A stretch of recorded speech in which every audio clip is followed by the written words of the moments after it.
There has been a lot of discussion about this idea that the Nordic countries are particularly known for a special modernist style that was developed around the middle of the 20th century, and whether or not that really is true. And I would say that that is very, very true, definitely very true, that there is a strong modernist foundation for architecture in the Nordic countries today, and that foundation was laid particularly in the years after the Second World War, when there was a lot of rebuilding and urbanization, migration from the countryside to the cities and suburban areas. It was not hard at all for us to make the selection, in the sense that we chose to look at the most influential figures in the busiest decades of building and construction in the landscape of Finland. So we started by looking at Alvar and Aino Aalto, whose influence started already in the 30s, so prior to the Second World War, and stretched all the way up until the late 70s. And then there were three figures that were especially influential in the post-war era: Arne Ervi, Viljo Revel, and Aulis Blomstedt, and we looked at them. And then we looked at Reima Pietilä and his wife Raili Pietilä, who were then particularly influential in the 60s. So already kind of reacting to what had been laid down in the decades before that. I would say that the legacy of the modernists from the earlier decades is omnipresent in our society, not only in terms of teaching, but in terms of the fact that they really were so strongly present in building the frameworks of life that we now have. So their influence in everybody's everyday life and in the way that we experience cities is omnipresent. Their influence in terms of very talented and influential architects is very, very present in the lives of architects and in the teachings. That is like a collective framework that we always refer to, whether we are conscious of it or not. Okay, there are so many. You could choose either buildings that are internationally recognized, that are mostly buildings that were built outside of Finland, such as Revel's City Hall in Toronto, or Aalto's Baker House at the MIT. Or you could choose significant buildings in Finland that most people know, such as Aalto's Culture House or Aalto's Finlandia House. But you could also look at buildings that are much more important to people's lives on an everyday manner, and not so much these kinds of special buildings. I would say that currently in Finland there is a really strong young generation coming up. The foundation laid by those modernist architects is very, it gives them a strong background. And now enough time has passed that they also have enough of a distance so that they don't have to feel like, you know, they're choking by the presence of all these strong figures, so they can more freely experiment with their own ideas and their own style. But I think that the legacy is much less about specific stylistic ideas and much more about values, certain ideas about how you want to play with light, be sensitive to that, respect materials, try to really work with materials in a way that gives the material, takes out the material's best qualities, and a very sensitive way of paying attention to the building in dialogue with its surroundings. So all of these things are in a way modest, and in a way very present in the everyday. They're not necessarily grandiose, but it is an attitude and it's an approach. And I think that is very strongly part of the legacy still today.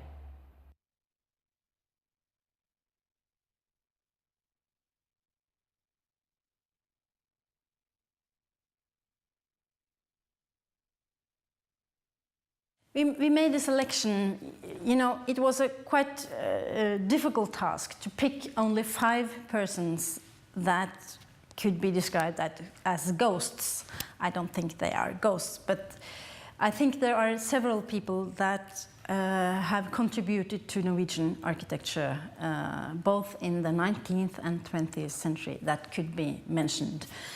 And we discussed it between our curators here in the department, and we also included an external voice, Professor Mari Vattum, from the professor in architecture, history and theory at the School of Architecture and Design.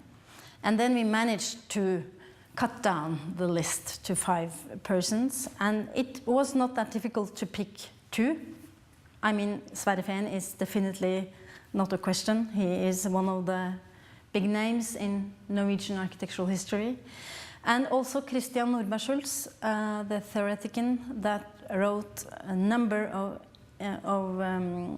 publications on architectural theory and history. And he was also a teacher, as Sverre Fehn. But then the 3 other persons, it was not that easy to pick the rest. And we choose one from the 19th century, Herman Major Schirmer, who was an important teacher in the forerunner for the Oslo School of Architecture and Design at the building class at the Christiania Drawing School. He was important in that. And we choose also 2 architects from the interwar period, Knut Knudsen and Arne Korsmo. But we had discussions among others as well, not at least Wenche Selmer, who also was a very important architect and not at least teacher. So when we, for instance, listen to one of the contemporary architects today, Jan Olav Jensen, he is often described as a Sverre Fehn pupil. But he says that within the educational system, Wenche Selmer was as that important to him as Sverre Fehn. So Wenche Selmer is also an important person. And we also discussed other architects like Magnus Paulsson, who was very interesting because he interpreted the modern architecture, international architecture, and together with his own attitude towards the vernacular Norwegian tradition and the vernacular architecture. And he developed his very sort of personal style or approach to architecture. I don't think that Sverre Fehn that we have this father complex with Sverre Fehn, because I think he didn't prevent any in doing their things. I think he rather inspired more generations of younger architects in doing their things, but he inspired in the way his approach to architecture is. I think many of these giants, they gave inspiration for an approach to architecture where they inspired the students to always look at simple functions with new eyes. Let's say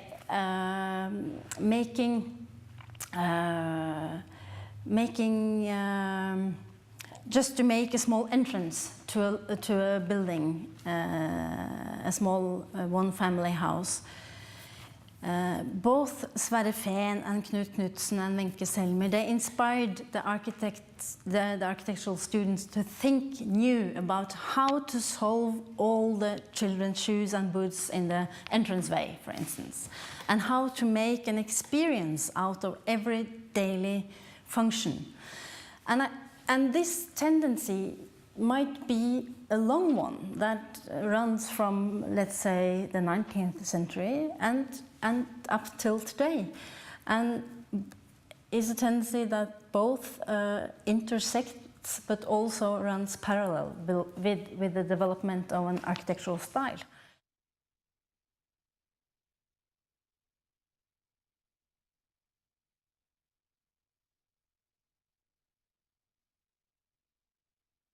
The obvious architects that you should mention when you look back through the 20th century and what these people that has been really influential could be, you end up with Asplund and you end up with Lewerentz. That are the two most internationally most well-known Swedish architects. In Sweden we have this, it's like a plateau of architecture with a lot of pretty good architecture, but there's no peaks. There's just a few peaks.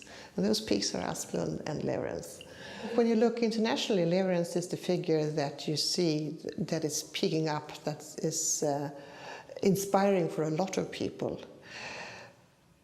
And you need that. You need that kind of architecture that is inspiring and that is something beyond the ordinary, I think. They've made magnificent buildings that are still a great inspiration to a lot of people, not only in Sweden but worldwide.